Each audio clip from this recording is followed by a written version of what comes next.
Hello বন্ধুরা, সবাইকে শীতকালীন বৃষ্টির ঠান্ডা ঠান্ডা শুভেচ্ছা। আজ 18ই জানুয়ারি, দক্ষিণবঙ্গের বর্ধমানে আছি আমি।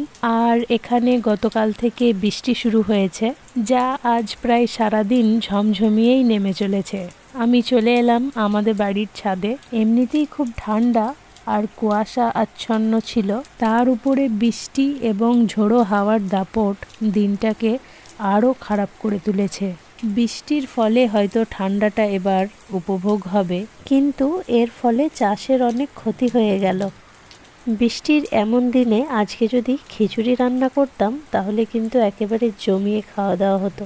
আর এই যে দেখুন, আমাদের ছাদের ফুল গাছগুলোরও কিন্তু অনেক ক্ষতি হয়ে যাবে।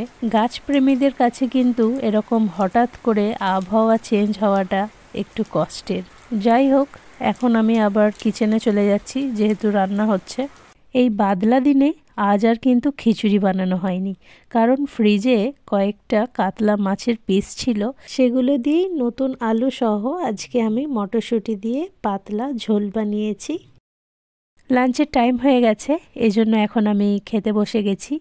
ভাত, বেগুন ভাজা, সেই সঙ্গে পালং শাক বেগুন মূলো দিয়ে খুব সুন্দর একটা স্বাস্থ্যকর ভাজি আছে। এই রেসিপিটা কিন্তু আমার চ্যানেলে আপনারা পেয়ে যাবেন। এখন নতুন আলু আর মাছের তরকারিটা খাবো, কারণ মাছে ভাতে বাঙালি, মাছ খেতেই বেশি ভালোবাসি। আর এই নতুন আলু ভাতে মেখে খেতে কিন্তু অসাধারণ লাগে।